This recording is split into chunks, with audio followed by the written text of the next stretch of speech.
Hello, everyone. Welcome to our webinar. We are so excited to have you here. We have been really focused on making sure we're providing resources for our IMG team.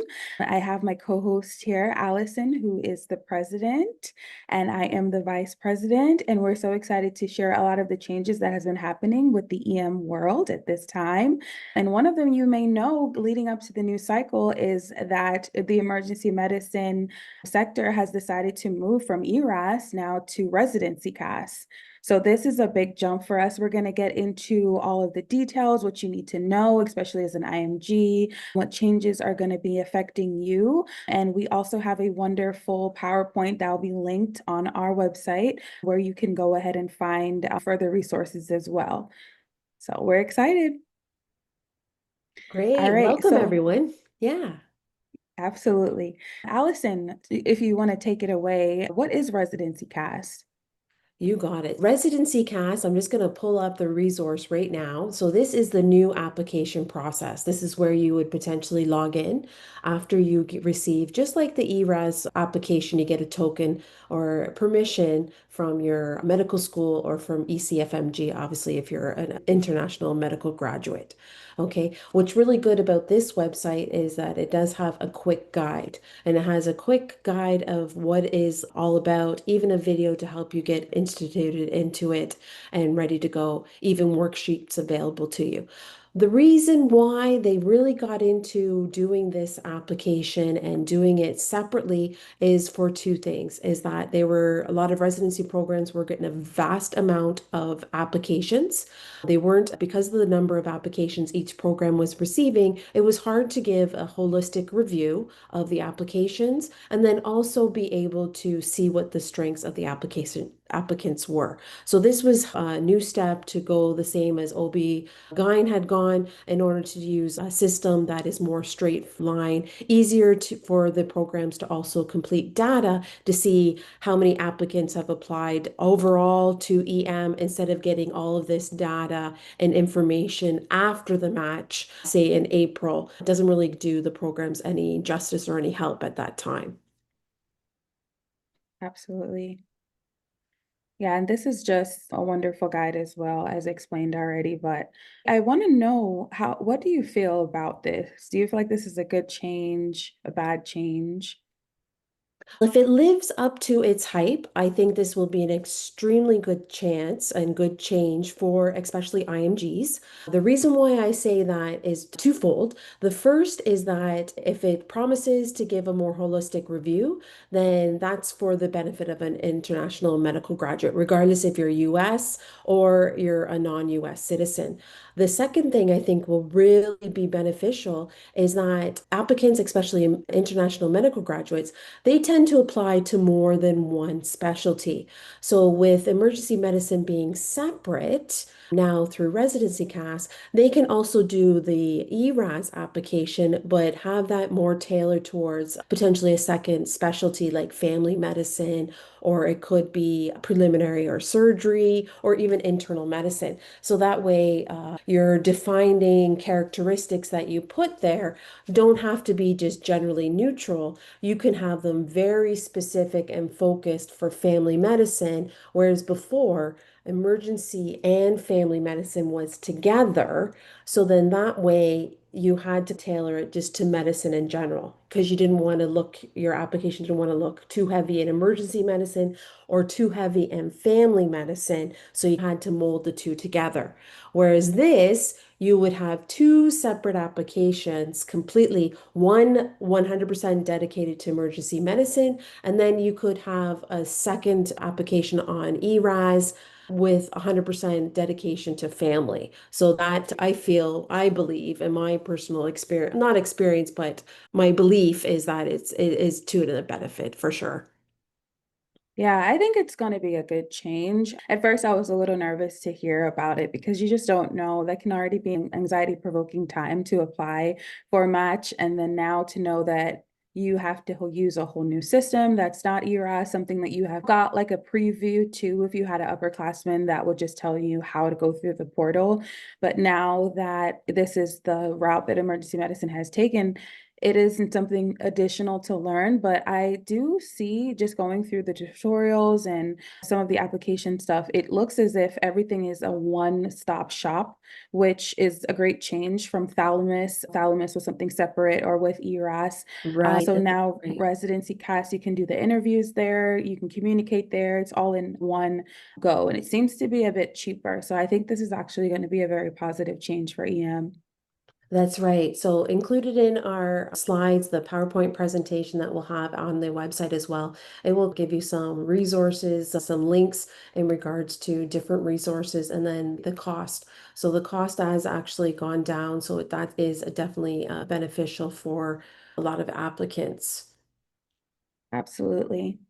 I guess one of the questions we could tackle would be, how do you obtain like a token, especially if you're an IMG? The token was something for ERAS, but now there's a form for residency cast. So can you walk us through that? Yeah, so my understanding based on all the resources available online is that you actually need to contact or visit ECFMG.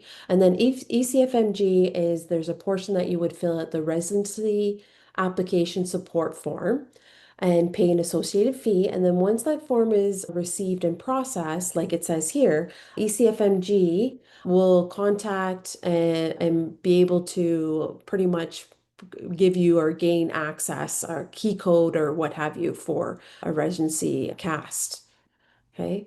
I don't know if, oh, see, that page is not looking. So maybe that's an old link. So we will look for something that has been updated and make sure that we have it updated for you guys on our PowerPoint presentation. Shantae, have you had an experience of trying to fill out this application form as of yet? No, I have not. But what I did look at through the link that was there, it looks as if you're filling out a form and then ECFMG, I guess, contacts your medical school. From there, they go ahead and approve it. Whereas with a token, it was just you go on ERAS, you pay, I think, $165. I think that price is parallel to this form as well. You would just pay that price, and then you'd have the token. But I think there has to be an approval sector with your medical school. Don't quote me, but you do fill out a bit more, your name, your address. It's a actual form. And then from there, you will have access now to the portal. Yeah. And the reason for this form is because it is a different system that's not completely aligned up with obviously ECFMG is one that if somebody that is gaining access to residency CAS is one has either graduated from a medical school that is recognized in the World Health Dictionary, the World Medical Dictionary, just like ECFMG certifies you eventually, and two, or you're going to be graduating by the time you start residency. Right. So those are the things that need to be verified, obviously, in order to gain the access and have that for residency cast. So that you're one, you're not applying off cycle, or two, in advance, that you're not going to be graduated school and be able to obtain ECFMG certification prior to starting residency. Yeah. Exactly, exactly. I know something that we probably will get questions on is our timeline. So you mentioned getting access, and access opened up, I believe, June 25th of this month. So that's That's something right. that, Yeah, no, mhm, for a lot of, there's a timeline right here, and this is included in our webinar, our yeah, sorry, our PowerPoint. But just to give you guys all idea that it is as of June 4th, that is when everybody within the United States, so the US medical schools gained access. For IMGs, we don't gain access until the 25th. That was just something different, and for some reason, Residency Cast just didn't have it on this guideline either as far as that. So those are the big two dates. I guess the next one, Shantae, that would be really important is that applications can be submitted. So you have until June, from June 25th all the way till September 3rd to upload all of your documents, request your standard letters of evaluation, have your school update your MSPE, all the same things exactly as ERAS, like you would do yes. now just in the residency cast, and you have until September 3rd in order to do all of the components of your application. So you can do a little bit at a time, you can do it all at the same time, you can go back multiple times in order to revise and revision it. But as of the 3rd, after you have from the 3rd to the 24th of September to completely submit. So Right. once you hit that submit button, there's no going back. So you can't make any changes or anything going forward from there. Yes, and then programs don't see this until October 1st. That's when they'll be Right. able to revise everything, which I think that's a little bit later than ERAS's timeline. That's something That's new right. as well. Yeah, usually ERAS technically or traditionally has been the last week of September is when they gain access. So it is something like that. From what I've been told from previous webinars and EMRA's documentation that they've sent out on behalf of this change for residency cast, a lot of them are actually saying that they will have still a dedicated rollout date where they tend to have the interview invites going out. However, just like before past seasons, that some programs will adhere to that and some programs will do their own thing, right? Watch out for any, as of October 1st, any interview invites can be coming through. Exactly. So another aspect would be cost, right? This I think is the most important thing, and we're going to show that to you via our PowerPoint. But cost is a huge aspect, and to hear that the cost has decreased for a residency cast definitely is very helpful in contrast to the amount that you would pay for a couple programs in ERA. That was also a very good positive note. I think we even had a calculator as well, Allison, that could show if Yeah, you there applied to is. this many programs. Just give us a second to bring that up. Yeah, so here's something right now. So it's showing you like before. So the Perfect. first 1 to 18 programs, $99 in total. And then 19 to 30 programs, you probably two are 18 each. And then 31 plus onwards program, you're looking at 23. Whereas before the 31 plus programs with my ERAS was $30 per program. So it has gone down quite a bit. Yes. And if you And could see there, it says there's the application calculator. Yeah. yeah, so the application, Oh, oh, it's it's not not coming coming up. up. So we'll contact them to let them know that it has Yeah, been uploaded. As far as that, we'll have it updated on our website for everyone. exactly. But yeah, even down to the first 18 to know that you can only just pay 100 and you at least have 18 programs to apply to is a pretty good deal. Yeah, exactly. It is a very good overview of what you can do. There's still signals involved with the emergency medicine application. There's still the 10 noteworthy experiences that you have. In my experience of going through the match last year, I would highly say that pick things that you think are meaningful for you and make you who you are. Okay, it doesn't have to be all medicine focused. It could be volunteer work. It can be something that you've done previously before within your community. All those types of things are looked at on your application with very heavily, and even potentially work experience. It doesn't have to be in the medical field. It could be customer service or it could be any type of call center work. All of those potentially do give you skills that can be transferable to medicine. Absolutely. Absolutely. So now we're going to transition in talking about the eSLO and the LORs and the formal request through residency cast. Do you want to speak on that, Allison? You got it. So it's quite similar to the application process on my ERAS. Okay, so you need to start early. So I would highly recommend everybody as of June 25th, regardless if you have your application uploaded or started on my ERAS, is that you should be sending an email out to your letter writers. So a lot of times these could be the rotations that you've already had or the rotations that you may be having in order to gain those E-slows. Okay, what you want to do is that you want to go ahead and ask them, one, are they willing to give you e-slow? Okay, and two, which I highly recommend in past experiences, is to ask them when they're going to be writing these letters, are they going to be giving you a favorable letter? Okay, because you want something that is going to be strong on your application and not something that is just a mediocre letter of experience. Okay, so that's something to take a Absolutely. look at.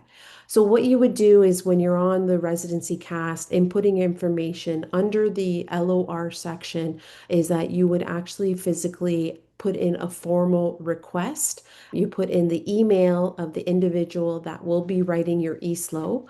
Okay, so for example, if it's a hospital in Illinois, there might be a coordinator that's there or who's going to be actually writing the letter. Put in that doctor's name, sometimes program director, sometimes somebody else, assistant or associate program director, their name and their email address. So you need to know that information. And like I said, you want to send them a previous email from your own personal email first saying, just to let you know, I'll be sending you a formal invite in order to upload my eSlow onto Residency Cast in the near future, in the next few days or what have you. Okay, so that they've gotten a preempt email to say that you're going to be doing this so they can get ready. And then two, you can look to see that it's been updated and they've got that formal request through Residency Cast. Absolutely. Yes. And I think you're allowed to put about 40 letters in, but you can only submit or assign, I believe, 3 to 4. So that's up to your choice and the program as well, but up to 3 or 4 letters are just fine. That's right. So a lot of programs, the majority of programs, they usually say one eSlow. Just to remind everybody, an eSlow is an emergency medicine standard letter of evaluation. And this letter is from a residency program that you have rotated at. So you've done a 4-week sub-internship rotation at a program or a hospital, academic institution that also has an emergency medicine residency. Okay, so there are other slows that you can get, but preferably you want to have a minimum of one e-slow, preferably two, because there are some programs that do request that you have two.